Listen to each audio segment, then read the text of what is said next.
पद्मासना। નમસ્તે, કેમ છો બધા? મજામાં ને?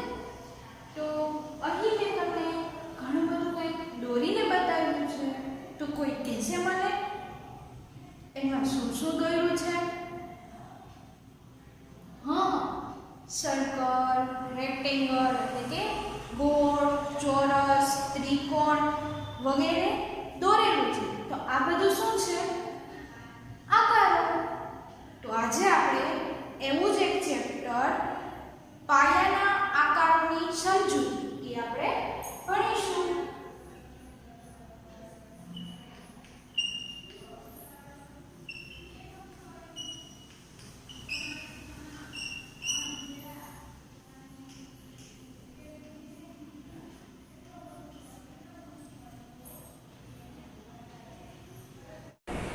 સ્વાધ્યાય 5.1 પ્રશ્ન પહેલો. માત્ર નિરીક્ષણ કરી રેખાખંડોની સરખામણી કરવામાં કયો ગેરલાભ થાય છે? હવે આપણે અહીંયા રેખાખંડ આપ્યા છે. ખાલી એમ કીધું હોય કે રેખાખંડ જોઈ અને કહો જી કયો રેખાખંડ નાનો છે અને કયો મોટો છે. તો આપણે ઘણી વખત ભૂલ થઈ જાય છે. જ્યારે 1 સેમી 1 મિલીમીટર જેટલી ભૂલ થઈ જાય, 1 મિલીમીટર જેટલી પણ ભૂલ થાય તો આપણું માપ ખોટું પડે છે. પરંતુ આપણે માપીને જોઈએ. જો માપીએ તો આ કેટલા સેમીનો થાય છે? 28 સેમીનો રેખાખંડ થયો. અને આ રેખાખંડ હવે આપણે C અને D રેખાખંડ માપીએ. C અને D રેખાખંડ માપો તો એ કેટલા સેમીનો થાય છે? 27 સેમીનો થશે. તો હવે જો માત્ર નિરીક્ષણ કરીએ તો આમાં ખબર પડતી નથી કે આ રેખાખંડ 1 સેન્ટીમીટર મોટો છે.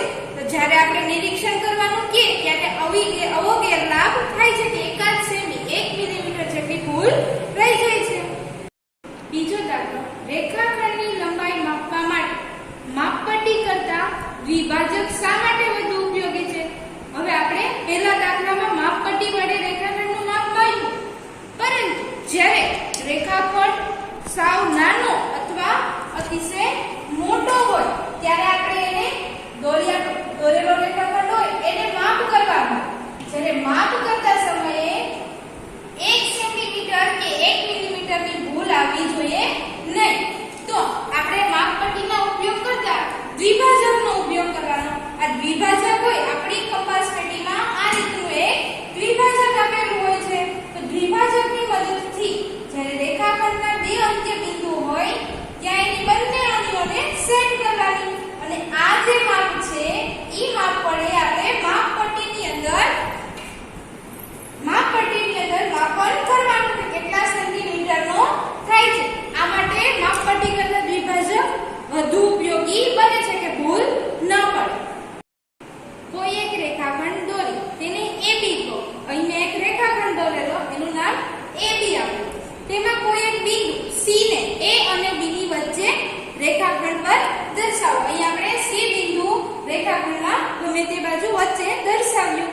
હવે AB એટલે કે A થી લઈ અને B થી લઈ અને C અને A થી C ની લંબાઈ માપો. હવે આપણે અહીંયા માપેલી છે A થી C ની લંબાઈ મેં માપી કેટલા સેમી? 3 સેમી માપીને રહી. અને C થી B ની છે કેટલી થાય? 2 સેન્ટીમીટર થાય. તો શું AB બરાબર AC પ્લસ CB છે? હવે A થી લઈ અને B સુધીનું માપ માપીએ ને આપણે માપપટ્ટીથી તો 5 સેમી થાય છે. 5 સેમી થાય એટલે હવે આપણે જોવાનું છે AB બરાબર AC પ્લસ CB છે એ આપણે ચેક કરીએ. તો હવે AB બરાબર AC નું માપ કેટલું છે? 3 સેમી અને CB નું માપ કેટલું છે? 2 સેમી. 2 ને 3 5 એટલે આપણે AB બરાબર 5 સેમી મળી ગયું. રેખા પર 3 બિંદુઓ AB અને C છે. જો AB બરાબર 5 સેમી એટલે કે અહીં એક રેખા દોરી આપણે A થી લઈ અને B. AB બરાબર 5 સેમી. અહીં હું ડબલ દર્શાવું છું જેથી કરીને તમને ખ્યાલ આવે. મેં અહીંયા 10 સેમી દર્શાવેલું છે. અહીંયા A થી લઈ અને B સુધી આપણે જોયું. A B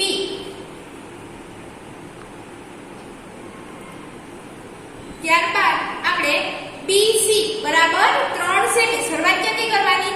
બી બિંદુથી જ કરશું. બી થી સી અહીંયાથી 3 સેમી જોઈએ. 3 ની બદલે હું 6 દર્શાવું છું જેથી તમને લોકોને ખ્યાલ આવે.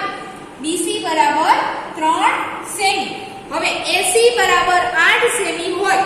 હવે એ થી લઈ અને સી અહીંયા આપણે 5 સેમી, અહીંયા 3 સેમી, તો બંનેનો સરવાળો કરો તો કેટલા સેમી થાય? 8 સેમી. એટલે એ થી લઈ અને સી સુધીનું કેટલું માપ થયું? 8 સેમી થયું. તો ક્યુ બિંદુ બાકીના બેની વચ્ચે હશે? હવે અહીંયા 1, 2 અને 3 બિંદુ, એમાંની વચ્ચેનું બિંદુ કયું છે? તો વચ્ચેનું બિંદુ આપણને બી મળ્યું. બી બિંદુ બાકીના બે બિંદુથી વચ્ચે હશે. ચકાસો કે ડી બિંદુ એ એજી નું મધ્ય બિંદુ છે. આપણે એવું ચેક કરવાનું છે. તો હવે એ થી શરૂ કરી અને જી સુધી, જી સુધીમાં કેટલા એકમ અંતર થાય? 1, અહીંયા 2, અહીંયા 3, અહીંયા 4, 5 અને 6 એકમનું અંતર છે એ થી જી ની વચ્ચે. હવે આપણે જોઈએ કે એ ડી બિંદુ એનું મધ્ય બિંદુ એટલે કે બરોબર વચ્ચેનું બિંદુ છે કે નહીં એ જોવાનું. તો આપણે પહેલાના ભાગ પાડી દઈએ. એ થી ડી અને ડી થી જી. હવે એ ડી બરાબર ડીજી હોય તો એનું મધ્ય બિંદુ હોય. હવે એ થી ડી બરાબર કેટલા એકમ અંતર થાય? 1, 2 અને 3. એ ડી બરાબર 3 સેમી.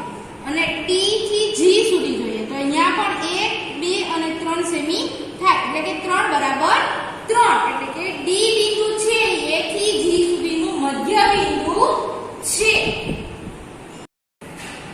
બી એ એસી નું મધ્ય બિંદુ છે. તો રેખાખંડ એ થી લઈ અને સી એનું મધ્ય બિંદુ બી છે. અને બી થી લઈ અને ડી સુધી એનું મધ્ય બિંદુ શું છે? સી છે. તો એ બી સી અને ડી એક જ રેખા પર છે. આ બધા બિંદુને કેના પર છે? એક જ રેખા ઉપર દોરેલા છે. તો AB બરાબર CD શા માટે કહી શકાય?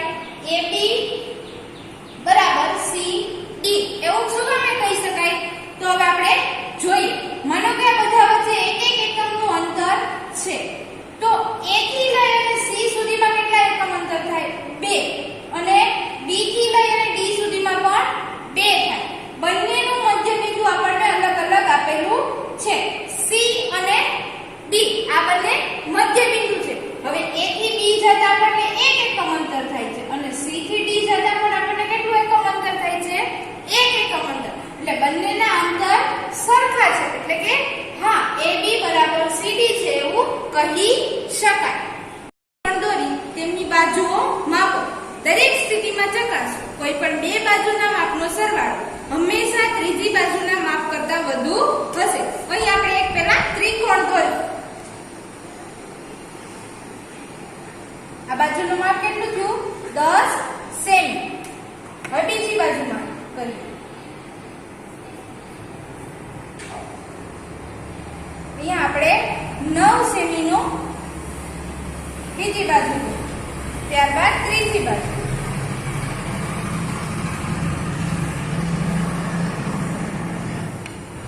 ત્રીજી બાજુ 10 સેમી થઈ. હવે આપણે ત્રિકોણ દોરી દીધું.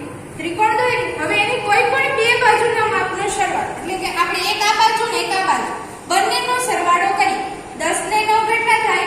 19. તો શું કીધું? બે બાજુના માપનો સરવાળો ત્રીજી બાજુ કરતા વધુ ઓછા. ત્રીજી બાજુ છે એના કરતા 19 વધુ થયા. એટલે ત્રીજી બાજુનું માપ આપણને વધુ મળ્યું. અહીં આપણે એક ત્રિકોણ કરીને જોઈ લીધું. બાકીના 4 ત્રિકોણ તમે તમારી નોટબુકમાં જાતે કરી અને ચકાસજો. આપણને ખબર છે આપણી દિશાઓ કેટલી છે? દિશાઓ 10 છે. એમાંની મુખ્ય 4 દિશાઓ એટલે કે પૂર્વ, પશ્ચિમ, ઉત્તર અને દક્ષિણ. હવે આપણે જોઈએ કે દિશાઓ તો આપણને ખ્યાલ છે પરંતુ આપણે ઘડિયાળની મદદથી દિશાઓને સમજીએ. હવે આપણે પૂર્વથી લઈ અને દક્ષિણ તરફ ફરીએ તો આને શું કહેવાય? ઘડિયાળની દિશામાં ફર્યું કહેવાય. અને જો પૂર્વથી શરૂ કરી અને તમે ઉત્તર તરફ જાઓ, પૂર્વથી શરૂ કરી અને ઉત્તર તરફ જાઓ તો શું કહેવાય? ઘડિયાળની વિરુદ્ધ દિશામાં. જે ઘડિયાળની વિરુદ્ધ જાય છે. આપણે ઘડિયાળ ફરતી તો જોઈએ જ છે અત્યાર સુધી. ઘડિયાળ કઈ રીતે ફરે? 1 થી સ્ટાર્ટ કરી અને 12 સુધી ફરતી હોય તો ઘડિયાળની દિશા કહેવાય, અને ઊંધું ફરે તો શું કહેવાય? ઈ વિરુદ્ધ દિશા કહેવાય. તો હવે આપણે જોઈએ કે ઘડિયાળમાં 90 અંશનો ખૂણો ક્યાં ક્યાં બને છે. તો આપણે પૂર્વથી લઈ અને ઉત્તર, પૂર્વ અને ઉત્તરની વચ્ચે, ઉત્તરથી શરૂ કરી અને પૂર્વ જઈએ તો શું થાય? 90 અંશનો ખૂણો થાય. એ કઈ રીતે ખબર પડે કે 1, 2 અને 3 ત્રણ આંકા જ્યારે ખસે ત્યારે કેટલું થાય? 90 અંશ. 90 અંશને કેટલું કહેવાય? જ્યારે 90 અંશનો ખૂણો બને ત્યારે 1/4 ભાગ ખસ્યું કહેવાય. પરંતુ જ્યારે 90 ની બદલે સીધું થાય, એક સીધી રેખા બને, એટલે કે એક સીધો લીટો બને, 6 કલાકનો કાંટો ખસે, એટલે કે 1, 2, 3, 4, 5 અને 6 આંકા ખસે, એટલે કે 1/3 ખસ્યો કહેવાય.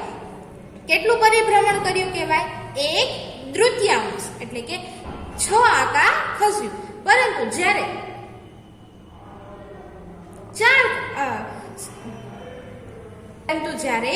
9 આંકા ખસે, એટલે કે 1, 2, 3, 4, 5, 6, 7, 8 અને 9 આંકા ખસે ત્યારે કેટલું કહેવાય?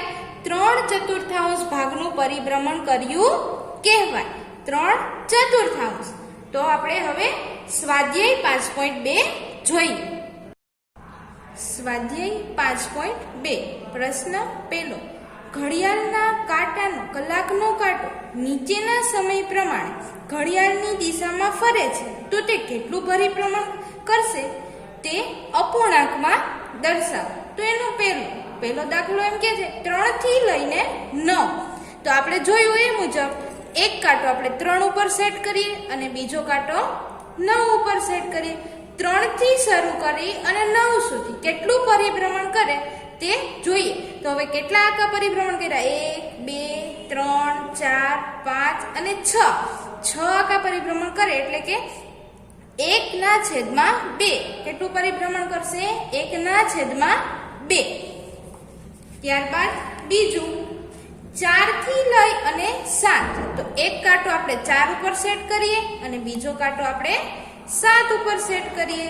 તો 4 થી લઈ અને 7 કેટલા આંકા થાય? 1, 2 અને 3. જ્યારે 3 થાય ત્યારે 1/4, 1/4 ભાગ ફરે. ત્યારબાદ ત્રીજું 7 થી લઈ અને 10 સુધી. તો એક કાંટો આપણે 7 ઉપર સેટ કરીએ અને બીજો 10 ઉપર. તો આમાં પણ 1, 2 અને 3 આંકા ફરે છે, એટલે કે 3 કલાક સુધી ફરે છે. તો એ પણ 1/4 એટલે કે 1/4 નું પરિભ્રમણ કરે છે. ત્યારબાદ છે 12 થી લઈ અને 9. એક કાંટો 12 ઉપર અને બીજો કાંટો 9 ઉપર સેટ કરશું. તો 1, 2, 3, 4, 5, 6, 7, 8 અને 9 આંકા ખસે છે, એટલે કે 3/4 કેટલું ખસે છે? 3/4 એટલે કે 3/4 ભાગનું પરિભ્રમણ કરશે. ત્યારબાદ છે 1 થી 10. હવે એક કાંટો આપણે 1 ઉપર સેટ કરવાનો અને બીજો કાંટો 10 ઉપર. તો હવે આપણે 1 થી શરૂ કરીને 10 સુધી પહોંચવાનું છે, નાનો ભાગને જોવાનો નથી. એટલે કે 1, 2, 3, 4, 5, 6, 7, 8, 9 કેટલા ભાગ થયા? 9 ભાગ થયા, એટલે કે 3/4 3/4 ભાગનું પરિભ્રમણ કરશે. ત્યારબાદ 6 થી લઈ અને 3. તો એક કાંટો આપણે 6 ઉપર સેટ કરશું અને બીજો 3 ઉપર. તો એમાં પણ આપણે 6 થી શરૂ કરીને 3 સુધી પહોંચવાનું, આ નાનો ભાગ જોવાનો નહીં. એટલે કે 1, 2, 3, 4, 5, 6, 7, 8 અને 9. એટલે કે કુલ 9 આંકા થયા. 9 આંકા થયા એટલે કે 3/4. આ પણ 3/4 ભાગનું પરિભ્રમણ કરશે. પ્રશ્ન બીજો. ઘડિયાળનો કાંટો ક્યાં ઊભો હશે? હવે આપણે શરૂઆત કરવાના અંક આપે છે, પણ પૂર્ણ ક્યાં અંકે થશે ઈ જોવાનું. તો પ્રશ્ન પહેલો. 12 થી શરૂ કરી અને 1/3 આંટો ઘડિયાળની દિશામાં ફરે તો ક્યાં પૂર્ણ થાય? એટલે કે 1/3 એટલે કેટલા આંકા કરવાના? 6 આંકા. તો 12 થી શરૂ કરી અને આપણે 1 2 3 4 5 અને 6 તો ક્યાં પૂર્ણ થશે આંટો? અડધો આંટો 6 ઉપર પૂર્ણ થશે. તો ક્યાં પૂર્ણ થયો? ઘડિયાળનો કાંટો ક્યાં ઊભો રહ્યો? 6 ઉપર ઊભો રહ્યો. એટલે કે 1 2 3 4 5 અને 6 એટલે આ કેટલું થયું? 1/3 એટલે કે અડધો આંટો ફર્યો. ત્યારબાદ બીજો 2 થી શરૂ કરે અને 1/3 આંટો ફરે એટલે પાછો આપણે અડધો આંટો ફેરવવાનો. પણ શરૂઆત ક્યાંથી કરવાની? 2 થી કરવાની. 2 થી શરૂઆત કરી. હવે 1 2 3 4 5 અને 6 ક્યાં ઊભો રહીએ? 8 ઉપર ઊભો રહે. તો આપણે આને પણ અડધો આંટો ફેરવ્યો એટલે કે 1/3 આંટો ફેરવ્યો એટલે કે 1 2 3 4 5 અને 6 તો ઘડિયાળનો કાંટો ક્યાં ઊભો રહ્યો? 8 ઉપર આવીને ઊભો રહી ગયો. ત્યારબાદ ત્રીજો દાખલો તો કે 5 થી શરૂ કરે અને 1/4 આંટો ફરે. શરૂઆત ક્યાંથી કરવાની? 5 થી. અને 1/4 એટલે કેટલા થાય? 3 આંકા થાય. કેટલા થાય? 3. તો 1 2 અને 3. 3 એટલે 8 ઉપર આવીને ઊભો રહે. 5 થી શરૂ કરી અને 8 ઉપર ઊભો રહે. તો કેટલા આંકા થયા? 1 2 અને 3 આંકા થયા. એટલે કે 1/4 ભાગ ફર્યો કહેવાય. પછી દાખલા નંબર 4. 5 થી શરૂ કરી. આમાં પણ ક્યાંથી શરૂઆત કરવાની? 5 થી કરવાની. પણ કેવી રીતે કરવાની? ઘડિયાળના દિશામાં 3/4. પહેલા આપણે 1/4 કર્યું. હવે આપણે 3/4 એટલે 9 આંકા ગણવાના. 1 2 3 4 5 6 7 8 અને 9 ક્યાં ઊભો રહીએ? 2 ઉપર આવીને ઊભો રહેશે. 5 થી શરૂ કરી અને 2 ઉપર આવીને ઊભો રહેશે. અહીંથી આપણે ઘડિયાળની દિશામાં ફર્યા એટલે 9 આંકા ગણ્યા અને ઊભો ક્યાં રહ્યો? 2 ઉપર આવીને ઊભો રહી ગયો કાંટો. તમે કઈ દિશામાં ઊભા છો અને કઈ દિશામાં ઊભા છો? અહીં હમણાં આપણે દિશાની વાત કરીએ એટલે કે પૂર્વ, પશ્ચિમ, ઉત્તર અને દક્ષિણ. આપણે મુખ્ય 4 દિશાની વાત કરી. હવે એમાં શું કીધું છે? પ્રશ્ન પહેલો, પૂર્વમાંથી ઘડિયાળની દિશામાં 1/3 આંટો ફરો. એટલે કે પૂર્વ દિશા. પૂર્વ દિશામાંથી શરૂઆત કરી અને ઘડિયાળની દિશામાં 1/3 એટલે કે અડધો આંટો ફરો એટલે સીધા સામેની કોર જવાનું. અડધો આંટો એટલે કેટલું થાય? અહીંયા સુધીનો આંટો અડધો કહેવાય. અડધો આંટો ફરો એટલે કઈ દિશામાં તમે આવો? પશ્ચિમ દિશામાં પહોંચી જાઓ. તો ક્યાં કઈ બાજુ આપણું મુખ આવી જશે? પશ્ચિમ દિશા તરફ આપણું મોઢું પહોંચી જશે. ઘડિયાળના કાંટાની દિશામાં 1/1/3. 1 એટલે કે એક આંટો તો આખો ફરી લેવાનો. આપણે પૂર્વમાંથી શરૂઆત કરી અને એક આંટો તો આખો ફરી લેવાનો. એક આંટો ફરી લીધો. હવે 1/ની વાત થઈ ગઈ. હવે શું વધ્યું? 1/3 એટલે કે હવે અડધો આંટો બાકી રહ્યો. તો હજી આપણે અહીંયા પૂર્ણ કર્યો ત્યાંથી પાછો અડધો આંટો ફરીએ. અડધો આંટો ફરો તો કઈ દિશામાં આવ્યા તમે? પશ્ચિમ દિશામાં. તો પાછું તમારું મુખ કઈ બાજુ આવી ગયું? પશ્ચિમ દિશામાં આવી ગયું. ત્રીજો, પશ્ચિમમાંથી ઘડિયાળના કાંટાની વિરુદ્ધ દિશામાં. પશ્ચિમમાંથી શરૂ કરવાનું પણ કેવી રીતે? વિરુદ્ધ દિશામાં 3/4 આંટો. વિરુદ્ધ દિશા એટલે કે પાછું ઊંધું હાલવાનું. 3/4 એટલે કે આપણે 3 આંકા ખસ્યા, આ બીજા 3 એટલે કે 6 અને પાછા 3 એટલે કે કઈ દિશામાં આવ્યા? ઉત્તર દિશામાં. 4 ભાગ પડતા હોય જે આ એક ભાગ, આ બીજો ભાગ, આ ત્રીજો ભાગ અને 4 ભાગ. એમાંથી આપણે કેટલા ભાગ ખસવાના? 3 ભાગ. એટલે કે આ એક ભાગ ખસ્યા, આ બીજો અને આ ત્રીજો. એટલે કેટલો ભાગ થયા? 3/4 આપણે ખસ્યા. 3/4 ખસીએ તો કઈ દિશામાં આવ્યા આપણે? ઉત્તર દિશામાં પહોંચી ગયા. તો આપણું મુખ કઈ બાજુ આવશે? ઉત્તર દિશા તરફ આવશે. દાખલો ચોથો, દક્ષિણમાંથી શરૂ કરવાનું અને એક આંટો પૂર્ણ કરવાનો. હવે આ પ્રશ્નમાં આપણને એવું કીધું ઘડિયાળના કાંટા કે વિરુદ્ધ દિશામાં. આપણે કંઈ કહેવાની જરૂર નથી. ઘડિયાળના કાંટાની દિશામાં કે વિરુદ્ધ દિશામાં કહેવાની જરૂર નથી. શું કામે જરૂર નથી? તો કે એક આંટો આપણે પૂર્ણ કરીએ, આખો આંટો ફરીએ તો આપણે કઈ દિશામાં આવ્યા? પાછા દક્ષિણ દિશામાં આવ્યા. આપણે વિરુદ્ધ દિશામાં જોયું. હવે આપણે ઘડિયાળના કાંટાની દિશામાં જોઈએ. કાંટાની દિશામાં જુઓ તો પાછા ક્યાં આવીને ઉભા રહ્યો? દક્ષિણ દિશામાં. એટલે કે આપણે ઘડિયાળની કાંટાની દિશામાં કે વિરુદ્ધ દિશામાં એનું કોઈ જરૂર નથી. ગમે તે સાઈડે ફેરવો તમારે દક્ષિણ દિશામાં જ એક આંટો પૂર્ણ થશે. દાખલો ચોથો, તમે ઊભા છો તે દિશામાંથી ફરો.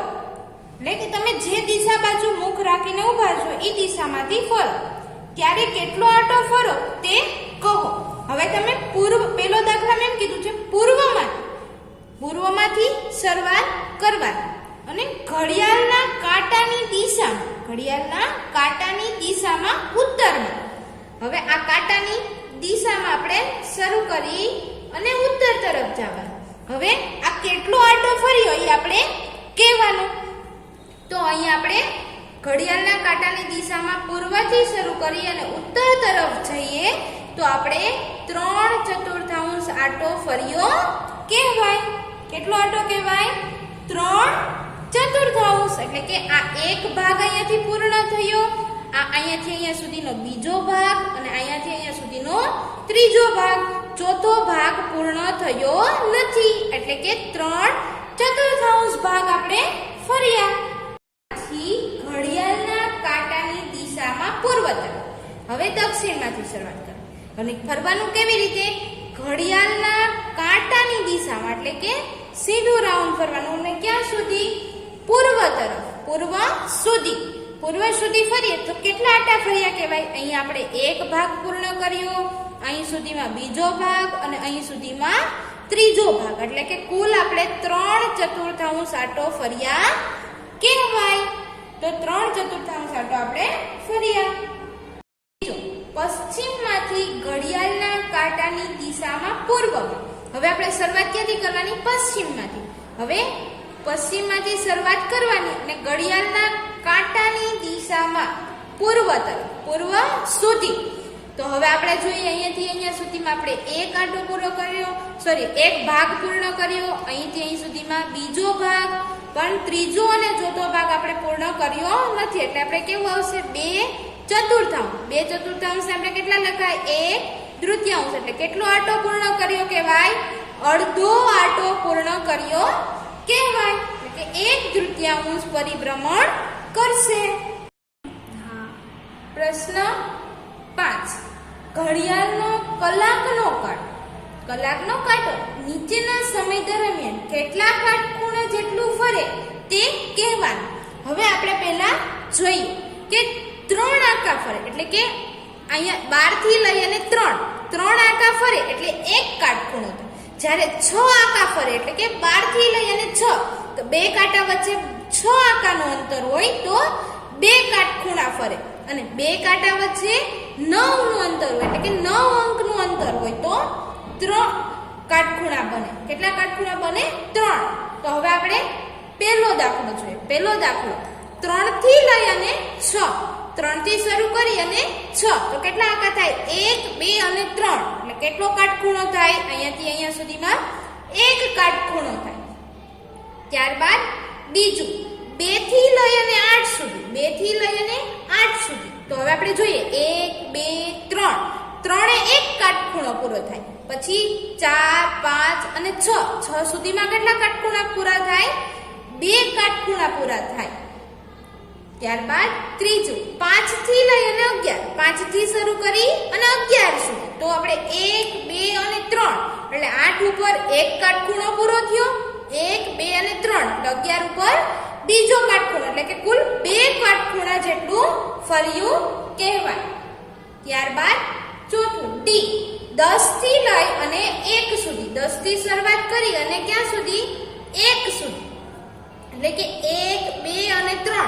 3 આંકાનું અંતર ફર્યું એટલે કે એક જ કાટખૂણા જેટલું ફર્યું છે.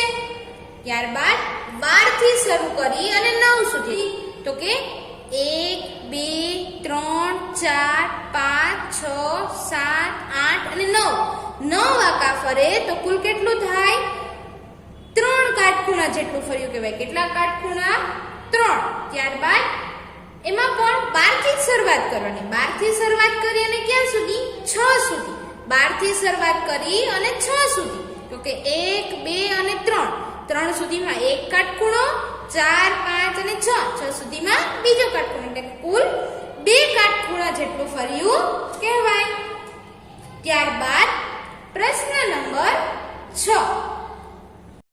આપેલી સ્થિતિમાંથી તમે ફરો ત્યારે કેટલા કાટખૂણા રચાશે? હવે આપણે દિશામાં ફરવાનું છે. આપણે 4 દિશા પૂર્વ, પશ્ચિમ, ઉત્તર અને દક્ષિણ.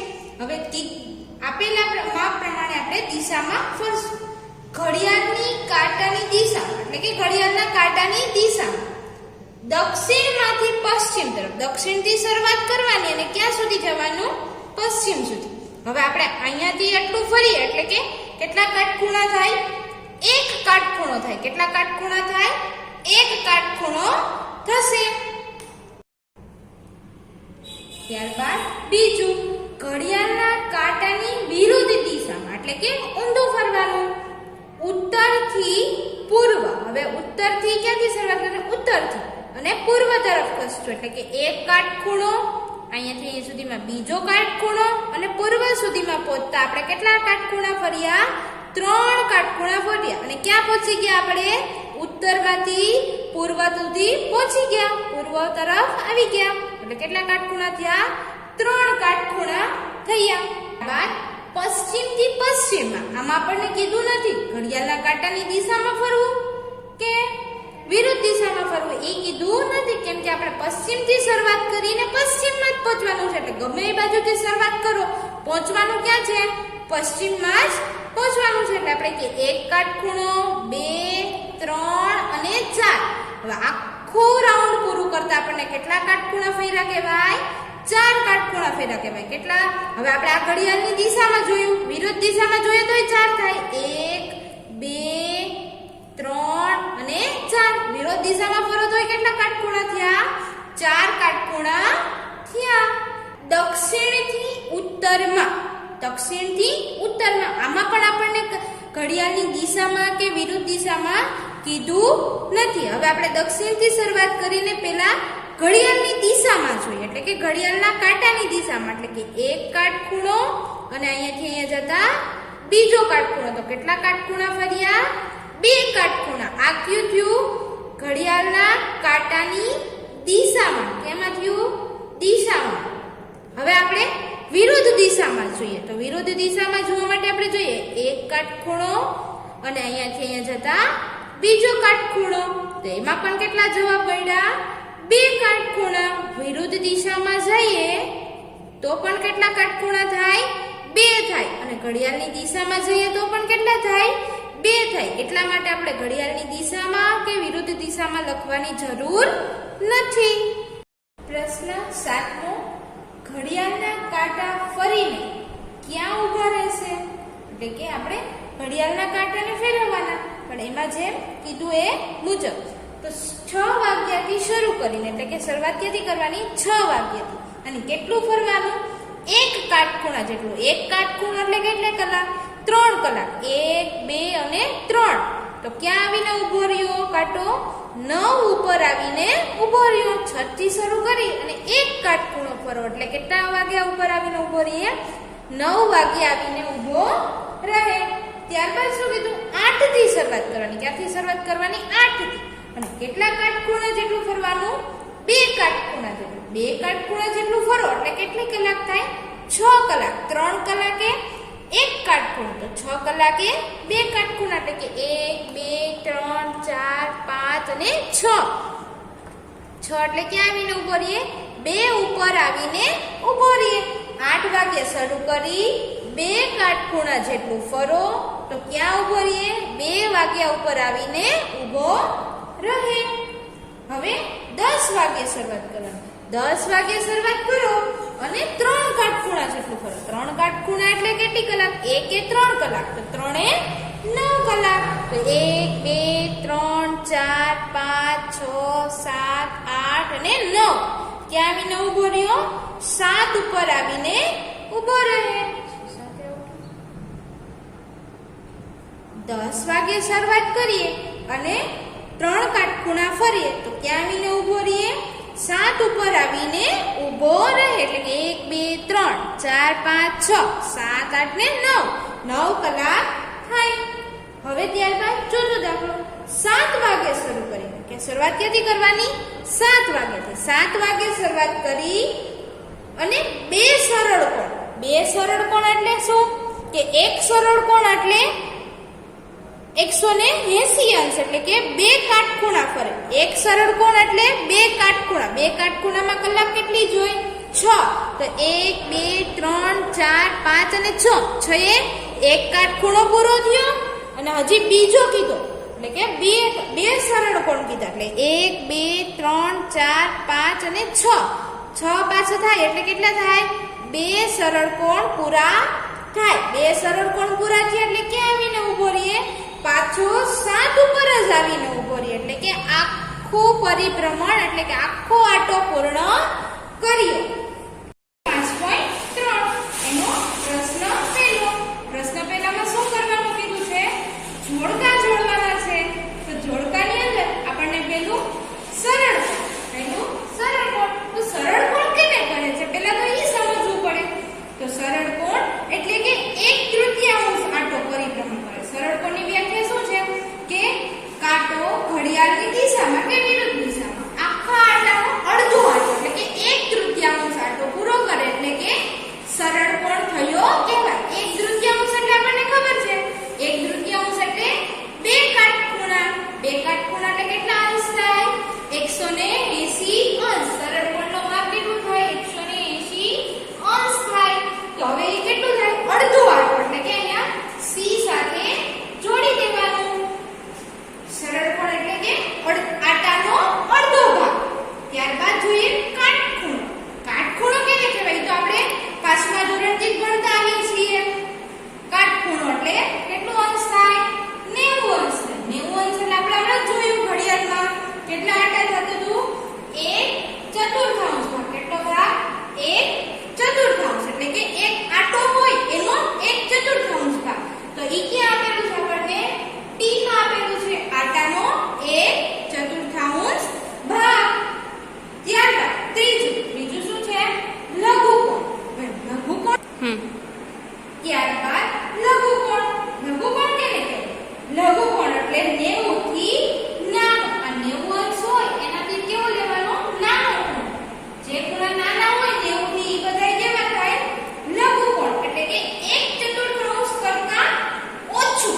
1/4 ભાગ હોય એનાથી ઓછું અથવા તો એનાથી નાનું. એટલે એ આટાના 1/4 ભાગથી નાનું એટલે કે લઘુકોણ. ત્યારબાદ જોઈએ ગુરુકોણ. ગુરુકોણ એ તો 90 અંશથી કેવો થાય? 90 અંશથી મોટો ખૂણો.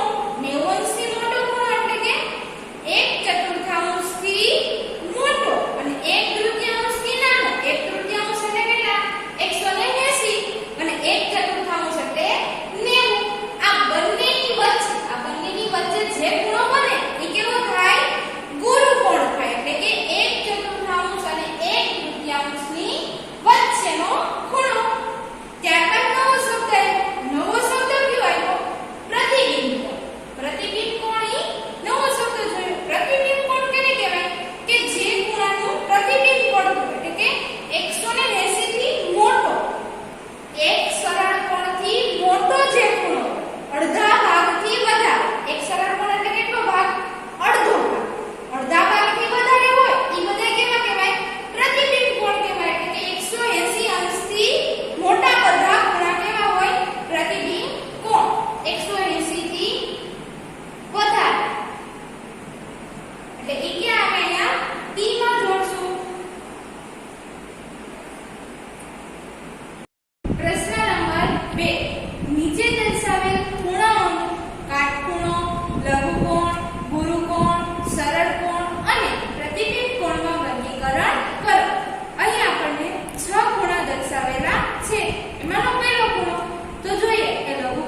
ત્યારબાદ ત્રીજો.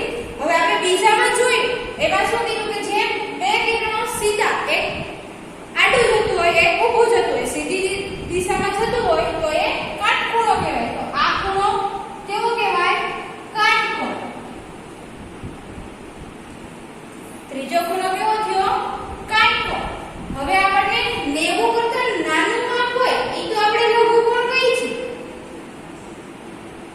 પરંતુ 180 અંશ કરતા મોટો આ ખૂણો કેવો થઈ જાય? 180 અંશ કરતા મોટો. 180 અંશ કરતા મોટો હોય એવો ઈ ખૂણો કેવો થાય? પ્રતિબિંબ કોણ થાય.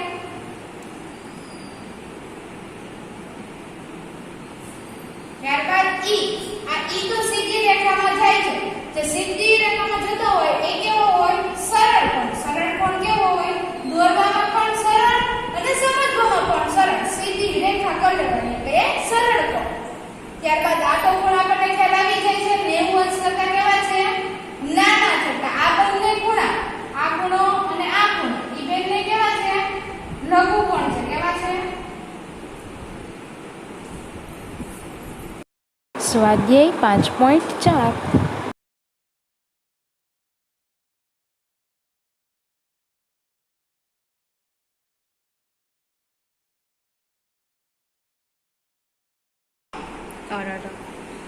પ્રશ્ન 2 ખરા છે કે ખોટા તે કહો. અહીં આપણને અલગ અલગ વાક્ય આપ્યા છે. એ વાક્ય ખરા છે કે ખોટા તે જણાવવાનું છે. એમાંનું પહેલું, લઘુકોણનું માપ 90 અંશ કરતા નાનું છે. હવે લઘુકોણની વ્યાખ્યા તો આપણને ખબર જ છે. જે ખૂણાનું માપ 90 કરતા નાનું હોય એ બધા કેવા હોય? લઘુકોણ હોય. તો આ વિધાન કેવું થાય? ખરું થાય.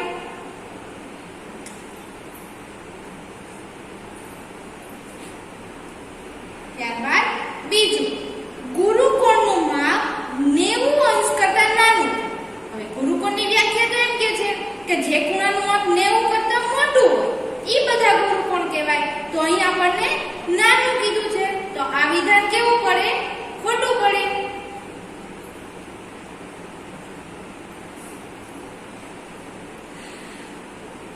ત્યારબાદ ત્રીજું, સી.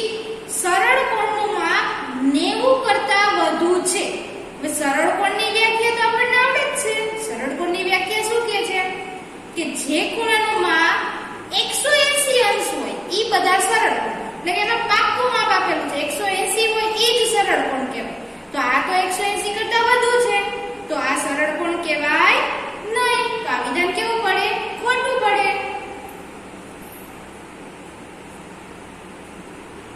ત્યારબાદ ડી. એક આખા પરિભ્રમણનું માપ, એક આખો આટો પૂરો કરે એને એક આખું પરિભ્રમણ કહેવાય. એનું માપ 360 અંશ છે. હવે આપણને ખબર છે કે આખા પરિભ્રમણનું માપ કેટલું થાય? એક આખું ચક્ર પૂરું કરે તો 360 અંશ થાય. એટલે આ વિધાન કેવું થાય? સાચું થાય. ત્યારબાદ ઈ. જો માપખૂણો એ બરાબર 50 અંશ છે અને માપખૂણો બી બરાબર 35 અંશ હોય તો માપખૂણો એ ગ્રેટર ધેન માપખૂણો બી. ગ્રેટર ધેન માપખૂણો બી એટલે કે માપખૂણો એ બી કરતા મોટો છે એવું કહેવા માંગે છે. તો આપણે જોઈએ એનું માપ 50 છે અને બીનું 35 છે. તો એ કેવો છે? મોટો છે. તો આ વિધાન પણ સાચું પડે.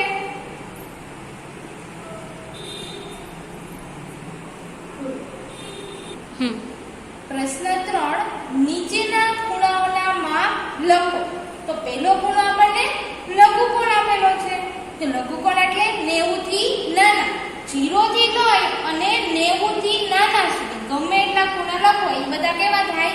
લઘુકોણ. તો અહીં આપણે 45 અંશ લખી શકાય, 50 અંશ લખી શકાય, 70 અંશ લખી શકાય. આ બધા કેવા થાય? 90 અંશથી નાના એટલે કે લઘુકોણ થાય. ત્યારબાદ ગુરુકોણ. ગુરુકોણ એટલે 90 થી 180 સુધીના. આ સુધીના ગમે એટલા ખૂણા લખો એ બધા ગુરુકોણ થાય. તો આપણે 91 અંશ, 95 અંશ, 110 અંશ, 179 અંશ આ બધા ખૂણા કેવા થાય?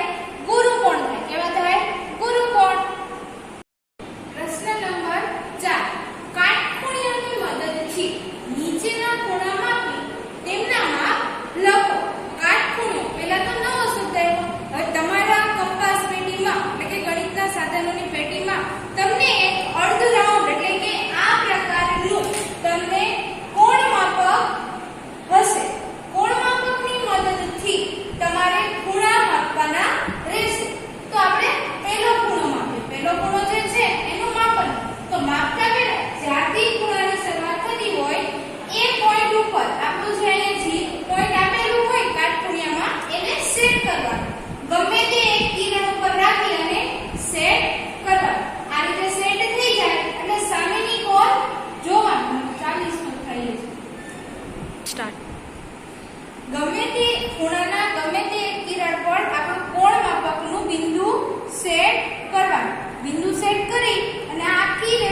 કરીએ એટલે આપણને સામેની બાજુ ક્યાં જોવા મળે? અહીંયા 50 અને 40 ની વચ્ચે 45 નો ખૂણો મળે. એટલે આ ખૂણો કેટલાનો થયો? 45 અંશનો થયો. જોવાનું ક્યાંથી? જ્યાંથી આપણે શરૂઆત કરીએ ત્યાંથી 0 થી ગણતરી કરવાની. 0 થી ચાલુ કરી અને 45 સુધી. એટલે કે આ ખૂણો આપણને 45 અંશનો મળી. એવી રીતે આપણે બીજો ખૂણો માપીએ. તો બીજા ખૂણામાં પણ એવી જ રીતે કરવાનું. આ કિરણ અથવા આ કિરણ ગમે તે એક કિરણ ઉપર આપણે આપણા કોણ માપકને સેટ કરવાનું. એટલે કે 0 સેટ કરવાનું. હવે અહીં આપણે સેટ કરી અને આપણા 0 ને સેટ કરી દીધું. 0 ને સેટ કર્યા બાદ આપણને અહીં ખૂણો જોવા મળે. અહીંયા કેટલાનો ખૂણો જોવા મળ્યો? 120. એટલે 0 થી શરૂઆત કરવાની. 0, 10, 20, 30, 40, 50, 60 થી લઈ અને આ ખૂણો કેટલાનો મળ્યો આપણને? 120 અંશનો.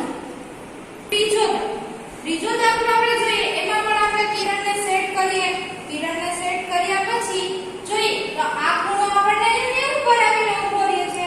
0 જે બાજુ આપણા કિરણનો એરો હોય ત્યાંથી 0 ની શરૂઆત કરવાની. સામેની કોણથી કરવાની નહીં. એટલે અહીંથી 0 થી કરવાનું. 180 નો ઉપયોગ કરવાનો નહીં પણ 0 થી કરવાનું. 0, 10, 20, 30, 40, 50, 60, 70, 80 અને 90. તો આ ખૂણો કેટલા અંશનો થયો? 90 અંશનો થયો. હવે અહીં ચોથા દાખલામાં આપણને કુલ 3 ખૂણા માપવાના કીધા છે. તો 3 ખૂણા માપતા પહેલા આપણે ક્યાંય પણ કોણ માપક આપણું સેટ કરી દે. તો અહીં આપણે 0 પર આપણું કોણ માપકને સેટ કરીએ. તો માપવાનું ક્યાંથી? અહીંયાથી લેવાનું. 10, 20, 30 આ સાઈડથી માપવાનું. જ્યારે આપણે આ સાઈડ સેટ કરતા હતા ત્યારે અહીંયાથી 0, 10, 20 લેતા હતા. પરંતુ હવે આપણે આ સાઈડથી લેશું. તો આપણને કેટલા અંશનો અહીંયા ખૂણો બતાવ્યો? 60 અંશનો. કેટલા અંશનો? 60 અંશનો. તો પહેલો ખૂણો કેટલા અંશનો થયો? 60 અંશનો. બીજો ખૂણો આપણે જોઈએ. તો એમાં પણ આપણે કોણ માપક સેટ કરી દઈએ.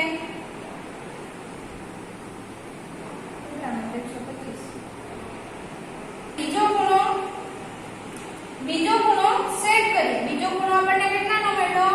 અહીંયા 125 અંશ. તો આ બીજા ખૂણામાં કેટલું થાય? 125 અંશ. ત્યારબાદ આપણે ત્રીજો ખૂણો માપીએ. તો એમાં પણ આપણે કિરણ સેટ કરીએ. કિરણ અહીંયા 0 પર સેટ કર્યા બાદ આપણને અહીં 90 અંશે ખૂણો મળે છે. તો ત્રીજો ખૂણો કેવો થાય? 90 અંશનો થશે. પ્રશ્ન નંબર 9. દરેક આકૃતિમાં ઘડિયાળના 2 કાંટા વચ્ચેનો ખૂણો શોધો. અહીં આપણને સમય આપ્યો છે. સમય ઉપરથી આપણે કેટલું ખૂણાનું માપ થાય એ આપણે જોવાનું. તો પહેલું માપ છે 9 વાગે. એટલે કે આપણે પહેલા તો 9 વાગે એટલે કે નાનો કાંટો 9 ઉપર અને મોટો કાંટો 12 ઉપર. આ કેટલા વાગ્યા? 9. હવે 9 વાગ્યા તો આ 2 ખૂણા વચ્ચે કેટલું અંતર થયું? કેટલા અંશનો ખૂણો બન્યો એ આપણે જોવાનું. તો હવે આપણે જોઈએ કે એક આખો હોય ત્યારે 30 અંશ થાય. અહીંયા બીજા 30 ને 30 60 60 ને 30 90. તો 9 વાગે કેટલા અંશનો ખૂણો બને? 90 અંશનો ખૂણો બને. ત્યારબાદ બીજું 1 વાગે. હવે 1 વાગે તો એ નાનો કાંટો 1 ઉપર અને મોટો કાંટો 12 ઉપર. એટલે કેટલા વાગ્યા કહેવાય? 1 વાગ્યો કહેવાય. તો હવે આપણને તો ખબર જ છે 2 કાંટા વચ્ચે એક ભાગ હોય એટલે કે 5 મિનિટનો એટલે કે 5 એક અંકનો અંતર હોય. એટલે કે કેટલા અંશનો ખૂણો થાય? આ 30 અંશનો ખૂણો બને. ત્યારબાદ 6 વાગે. 6 વાગે એટલે નાનો કાંટો 6 ઉપર અને મોટો કાંટો 12 ઉપર. તો હવે આપણે જોઈએ 2 કાંટા વચ્ચે કેટલા અંક થાય છે? 1, 2, 3, 4, 5 અને 6. 6 થાય છે. 6 એટલે 30 ને 30 60 ને 30 90 ને 30 120 ને 30 150 અને 150 ને 30 180. તો 2 કાંટા વચ્ચે કેટલા અંશનો ખૂણો બને? 180 અંશનો ખૂણો બને. દરેક ખૂણો માપો અને વર્ગીકરણ કરો. હવે આપણને અહીં ખૂણાઓ આપેલા છે. ખૂણાઓ દર્શાવ્યા છે. તો પહેલો ખૂણો આપણને કયો કીધો? AOB.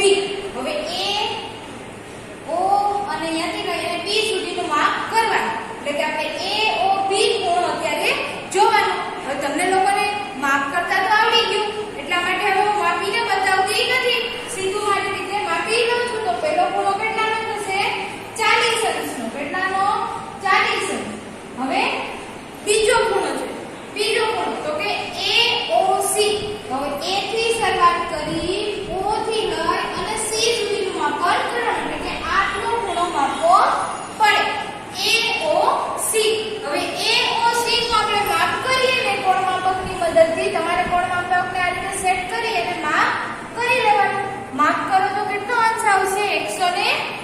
25 અંશ આવશે. ત્યારબાદ આપણે ત્રીજો ખૂણો છે BOC. હવે આપણે A થી શરૂઆત કરી હતી એવી રીતે આપણે ક્યાંથી કરવાની? B થી શરૂઆત કરવાની. BOC એટલે કે આટલો જ ખૂણો માપવાનો. એટલો ખૂણો માપીએ તો કેટલા અંશનો ખૂણો થશે? કોણ માપકને આ રીતે અથવા આ રીતે ગમે તે રીતે સેટ કરીને તમે માપી શકો છો. માપો એટલે 85 અંશ મળશે. તમારે તમારી નોટબુકમાં જાતે દોરી અને ટ્રાય કરવાની, પ્રયત્ન કરવાનો. ત્યારબાદ ત્રીજો ખૂણો, ચોથો ખૂણો જોઈએ કે ખૂણો DOC. હવે ABC માપી દો. D થી શરૂ કરીએ. DOC એટલે કે આટલો ખૂણો માપવાનો. હવે આ ખૂણો માપવા માટે પણ તમે આ કિરણને સેટ કરી શકો 0 ઉપર અને આ કિરણને પણ 0 ઉપર સેટ કરી શકો. કોઈ પણ કિરણને સેટ કરો તો જવાબ એકનો એક જ મળે. તો ત્રીજો ખૂણો કેટલાનો થશે? ચોથો ખૂણો 95 અંશનો થશે. કેટલા અંશનો? 95 અંશનો. ત્યારબાદ જો એના પછીનો જોઈએ તો કે DOA. આ DO અને A આ સાઈડનો ખૂણો માપવાનો. આ સાઈડનો આપણે માપી લીધું. હવે એની સામેની સાઈડનો માપવાનો. સામેની સાઈડનો માપીએ તો ઈ ખૂણો પણ તમે કોણ માપકની મદદથી માપશો તો 140 અંશ થાય. તમે તમારી નોટબુકમાં પ્રયત્ન કરીને જોજો મારું માપ બરોબર છે ને. ત્યારબાદ આપણે એના પછીનો એટલે કે છેલ્લો ખૂણો DOB. આ DO અને B હવે આપણને ખબર છે સીધી રેખાથી હોય એટલે ઈ કેવો કહેવાય? સીધ દોરવામાં સરળ. એટલે આ કેવો કોણ કહેવાય? સરળ કોણ. હવે સરળ કોણનું માપ કેટલું હોય? 180 અંશ. આને તો માપવાની પણ જરૂર પડે નહીં, સીધે સીધું લખાઈ જાય 180 અંશ. હવે માપ તો થઈ ગયું. આપણને કોષ્ટક પૂર્ણ કરવાનું કીધું હતું એમાં માપ તો થઈ ગયું. હવે જોઈએ એના પ્રકાર. હવે જેટલા 90 થી નાના હોય એ બધામાં આપણે લઘુ કોણ લખી નાખીએ. 40 છે એ 90 થી નાનો એટલે આ કેવો કહેવાય? લઘુ કોણ. આ પણ 90 થી નાનો છે તો ઈ કેવો કહેવાય? લઘુ કોણ. ત્યારબાદ હવે 90 થી મોટા જોતા છે. 90 થી મોટા એટલે 95, 125, 140, 180 પણ 90 થી મોટો છે. પણ 180 હોય એ કયો કોણ કહેવાય? સરળ કોણ કહેવાય. કયો કોણ કહેવાય? સરળ કોણ. એટલે આપણે 180 સુધી જવાનું નહીં. 90 થી મોટા જોવાના પણ 180 થી વધારે જવાનું નહીં. હવે જે બાકીના મોટા વધ્યા 90 થી મોટા ઈ કેવા કહેવાય? ગુરુ કોણ કહેવાય.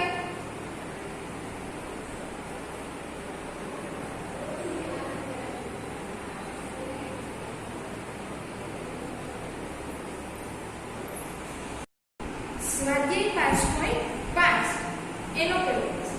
નીચેનામાંથી કઈ પ્રકૃતિઓ લંબ રેખાઓ દર્શાવે છે? હવે અહીં નવો શબ્દ આવ્યો લંબ રેખાઓ. તો લંબ રેખાઓ કેને કહેવાય? કે એવી બે રેખા, કોઈ પણ બે રેખાઓ લ્યો તમે, એને છેદતી હોય. જ્યાં છેદે ત્યાં બે રેખાઓ જ્યાં છેદે ત્યાં કેટલા અંશનો ખૂણો બનવો જોઈએ? 90 અંશનો ખૂણો બનવો જોઈએ. તો આને શું કહેવાય? આ બંને રેખા પરસ્પર લંબ છે એવું કહી શકાય. તેનું પહેલું આપણે જોઈએ ટેબલની સપાટીની પાસેની બાજુઓ. ટેબલની સપાટીની પાસેની બાજુઓ.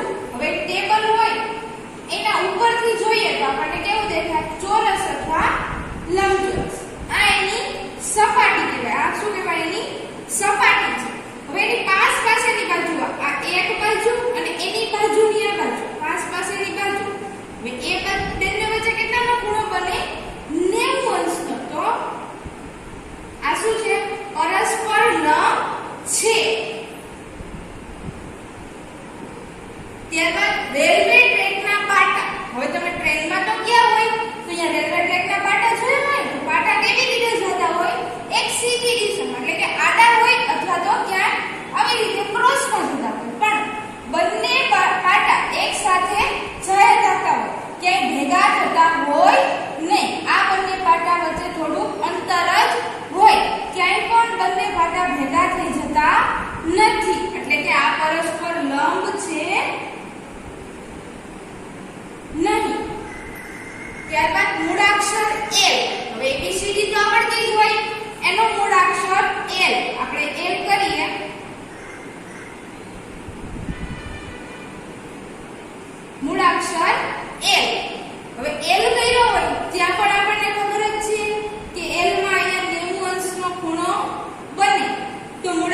L ની બંને રેખા એક આ અને એક આ બંને પરસ્પર લંબ છે. હવે મૂળાક્ષર V, હવે ABCD નો V કરીએ. મૂળાક્ષર V. હવે આમાં કે 90 અંશનો ખૂણો બનતો નથી, પણ આ કેવો છે? લઘુકોણ થાય. કેવો થાય? લઘુકોણ થાય. એટલે આ પરસ્પર લંબ નથી. દાખલો બીજો, રેખાખંડ PQ એ XY ને લંબ રેખાખંડ છે. હવે પહેલા તો આપણે રેખાખંડ XY દોરવો પડે. તો આપણે રેખાખંડ XY દોરીએ. અહીં નામ આપવાનું X અને અહીં નામ આપવાનું Y. રેખાખંડ XY દોર્યું. હવે એને લંબ કયો દોરવાનો? PQ. હવે અહીં આપણે નવો રેખાખંડ દોરીએ. રેખાખંડ PQ. અહીંયા નામ આપીએ Q અને અહીંયા P. હવે શું કીધું છે? XY અને PQ આપણે જ્યાં દોર્યો એ બિંદુમાં છેદે. છેદે એટલે કે જો ભેગા થાય ત્યાં બિંદુ Q આપવાનું, એ નામ આપવાનું. એ બિંદુમાં છેદે છે. હવે ખૂણો PAY નું માપ કેટલું હોય? હવે અહીંથી P A અને Y આનું માપ કેટલું હોય એ આપણે લખવાનું. હવે આપણને તો ખબર જ છે જ્યાં લંબમાં છેદતા હોય ત્યાં માપ કેટલું થાય? 90 અંશનું માપ થાય. અને આપણે માપવાની જરૂર નથી. એટલે રેખા આપણે ખૂણો PAY નું માપ કેટલું થશે? 90 અંશ થશે. દાખલો ત્રીજો, તમારી કંપાસ પેટીમાં બે કાટખૂણિયા છે. હવે આપણે જે પરિકરને બધું કોણ માપક ને ઈ તો ખ્યાલ છે. પરિકરનો વર્તુળ બનાવવામાં ઉપયોગ થાય, કોણ માપકનો ખૂણા બનાવવામાં. હવે બે કાટખૂણિયા આપ્યા છે. તમારી કંપાસ પેટીમાં આવા બે કાટખૂણિયા આપેલા હશે. હવે શું કીધું કે તેમની કોર્નર પર રચાતા ખૂણાનું માપ કેટલું હશે? હવે આપણે એની કોર્નર પર રચાતા ખૂણાનું માપ જોઈએ. તો હવે પહેલો કાટખૂણિયો આપણે એક પછી એક જોઈએ. પહેલો કાટખૂણિયોમાં આ જે અહીંયા ખૂણો બને છે એનું માપ 90 અંશ થાય. કેટલું થાય? 90 અંશ. આ બાજુ માપ બને છે એનું કેટલું થાય? 60 અંશ. કેટલું? 60. અને અહીંયા 30 અંશ થાય. તો તમને માપીને બતાવતી નથી કેમ કે હવે તમને માપતા આવડી ગયું. એક 90, એક 60 અને એક 30. આ કેનું થયું? પહેલા માપખૂણિયાનું થયું. હવે આપણે બીજો માપખૂણિયો માપીએ. આ બીજો માપખૂણિયો. એમાં પણ આ જે 0 પાસે જે ખૂણો બને છે એ કેવો છે? 90 અંશ. બીજો છે ઈ 45 અંશ. ત્રીજો છે ઈ પણ 45 અંશનો બને. એટલે કે આમાં બે ખૂણા સરખા છે અને સામેનો ખૂણો કેવો છે? 90 અંશ. હવે બંનેના માપ તો માપી લીધા.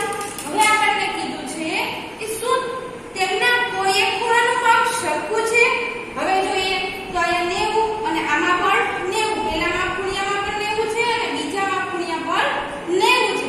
એટલે કે તેમના એક ખૂણાનું માપ સરખું છે. સરખું છે એટલે કેટલા અંશ થાય? 90 અંશ મળે. નીચેની આકૃતિનું અવલોકન કરો. રેખા A રેખા M ને લંબ છે. હવે અહીં એક L રેખા દોરેલી છે. જે આડી છે L રેખા છે અને ઊભી છે ઈ M રેખા. હવે આપણે નીચેના સાબિતકરણ એટલે A B C અને D. હવે A જોઈએ.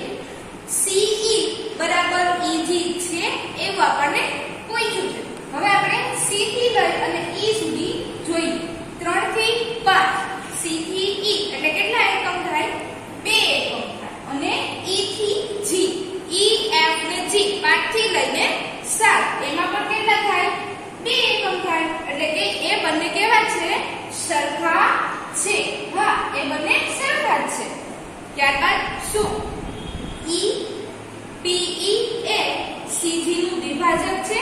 હવે કે આપણને જે રેખા આપી છે એમાં PE અને EC G નું વિભાજક છે એ જોવાનું છે. P થી લઈ અને E સુધી છે. અહીં આપણને બિંદુ P આપ્યું છે એનાથી લઈ અને E બિંદુ સુધી આટલું. અને C થી લઈ અને G સુધી. C થી ચાલુ કરી અને G સુધી. તો હવે આપણે જોવાનું કે રેખાની આ બાજુ પણ 2 એકમ છે અને આ બાજુ દ્વિભાજક એટલે શું? બે સરખા ભાગ કરતા હોય એને દ્વિભાજક કહેવાય છે. હવે કે p છે, p થી લઈ અને e એના બે ભાગ કરી દે છે એટલે હા.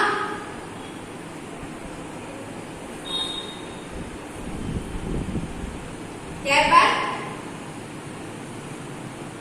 PE લંબ દ્વિભાજક બનતો હોય તેવા બે રેખાખંડ શોધો. તો PE છે જે P થી લઈ અને E જેનો લંબ દ્વિભાજક બનતો હોય એવી બે રેખાખંડ આપણે શોધીને દેવાની છે. આ જે L રેખા છે એની અંદરથી આપણે બે રેખાખંડ એવા શોધીને દેવાના કે જેનો લંબ દ્વિભાજક બનાવતો હોય. હવે એક તો આપણને ખબર જ છે C થી G એટલે એક શું આવશે? C G. બીજું જોઈએ તો આ C થી લઈને G જોયું તો એની વચ્ચેનું પણ હાલે D થી લઈ અને F. તો બીજી કઈ થશે? D F. ત્યારબાદ D શું નીચેનું સત્ય છે? હવે આપણે આ જોવાનું. સાચું હોય કે ખોટું એ આપણે જોવાનું. હવે F E greater than F G A E greater than F G. હવે A થી લઈ અને C જોઈએ. A C વચ્ચે કેટલા એકમ અંતરનો ગેપ છે? 2. અને F G વચ્ચે કેટલા એકમ અંતરનો ગેપ છે? 1 એકમ અંતર. હવે 2 ગ્રેટર ધેન 1 એટલે આ સાચું છે. ત્યારબાદ બીજું C D બરાબર G H. હવે C થી લઈ અને D સુધીમાં કેટલું એકમ અંતર છે? 1. અને G થી લઈ અને H સુધીમાં કેટલું એકમ અંતર છે? 1 એકમ અંતર. તો આ બે શું છે? બરાબર છે. 1 બરાબર 1 એટલે આ પણ સાચું છે. ત્યારબાદ ત્રીજું BC ગ્રેટર ધેન EH. હવે B અને C વચ્ચે કેટલા એકમનું અંતર છે? 1 એકમનું અંતર છે. અને EH વચ્ચે કેટલા એકમનું અંતર છે? 3 એકમનું અંતર છે. એટલે કે 1 લેસ ધેન 3. આ પણ કેવું કહેવાય? સાચું કહેવાય. એટલે કે ત્રણેય વિધાન સાચા છે. 5.6 નીચે આપેલા ત્રિકોણના પ્રકાર આપો. અહીંયા આપણે ત્રિકોણના અલગ અલગ પ્રકાર આપવાના કીધા છે. તો પહેલું 7 સેમી, 8 સેમી અને 9 સેમી બાજુઓના માપ ધરાવતો ત્રિકોણ. હવે એક ત્રિકોણ છે એની બાજુનું માપ 7 સેમી છે, 8 સેમી છે અને 9 સેમી. બધી બાજુનું માપ અલગ અલગ છે. અલગ અલગ બાજુનું માપ હોય એટલે કેવો ત્રિકોણ કહેવાય? વિષમ બાજુ ત્રિકોણ કહેવાય.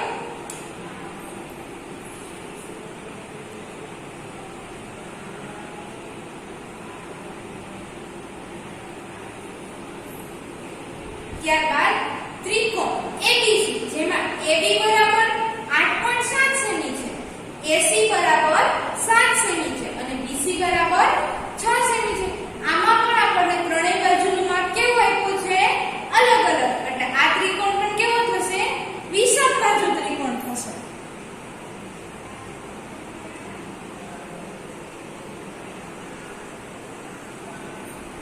ત્યારબાદ ત્રિકોણ PQR માં PQ બરાબર QR બરાબર PR બરાબર 5 છે. બધી બાજુનું માપ કેવું છે? સરખું છે. બધી બાજુનું માપ સરખું હોય ત્યારે કેવો ત્રિકોણ થાય? સમબાજુ ત્રિકોણ થાય.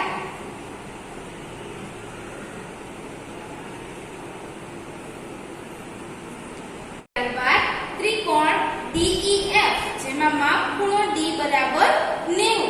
જ્યારે ત્રિકોણનો કોઈ પણ એક ખૂણો 90 અંશનો એટલે કે ત્રિકોણ કેવો થાય? કાટકોણ ત્રિકોણ થાય.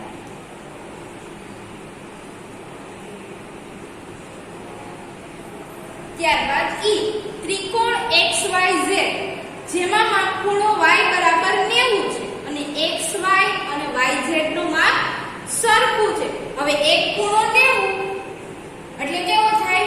કાટકોણ. અને બે બાજુના માપ સરખા એટલે કાટકોણ ત્રિકોણ અને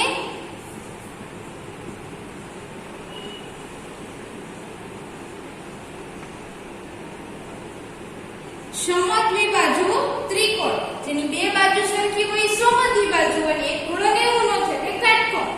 હવે ત્રિકોણ LMN એમાં માપ ખૂણો L બરાબર 30, માપ ખૂણો M બરાબર 70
છે અને આમાં તો વક્ર આવી જાય પહેલી જ શરતમાં આ બે ખોટું પડી જાય છે, તે બહુકોણ નથી. આમાં શા માટે ન કહી શકાય?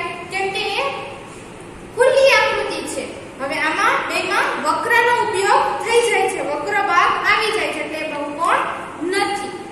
નું નામ લખો. અહીં આપણને બે બહુકોણ દોરેલા છે. બહુકોણ એટલે કે 3 થી વધુ 3 અથવા 3 થી વધુ બાજુ ધરાવતો બહુકોણ હોય. 4 બાજુ હોય તો ચતુષ્કોણ, 3 બાજુ હોય તો ત્રિકોણ, 5 બાજુ હોય તો પંચકોણ. એવી રીતે આ 4 બાજુ વાળો છે, એટલે કેવો કહેશું? ચતુષ્કોણ કહેશું. અને બીજો છે એને કેવો કહેશું? ત્રિકોણ કહેશું. 3 બાજુ છે એટલે ઈ શું થાય? ત્રિકોણ. હવે રીતે 5 બાજુ હોય તો પંચકોણ. હવે બહુકોણના નામ આપીને આપણને બે ઉદાહરણ આપવાના કીધા છે. તો આવી રીતે 4 બાજુ ધરાવતી કોઈ પણ બે આકૃતિ આપણે દોરી શકાય. આ બધા કેવા કહેવાય? ચતુષ્કોણ કહેવાય. ચોરસ છે એ પણ એક પ્રકારનો ચતુષ્કોણ છે. ત્યારબાદ આપણે ત્રિકોણના ઉદાહરણ જોઈએ. તો ત્રિકોણમાં આપણે કોઈ પણ રીતે દોરી શકાય ત્રિકોણ. આ બધા શું કહેવાય?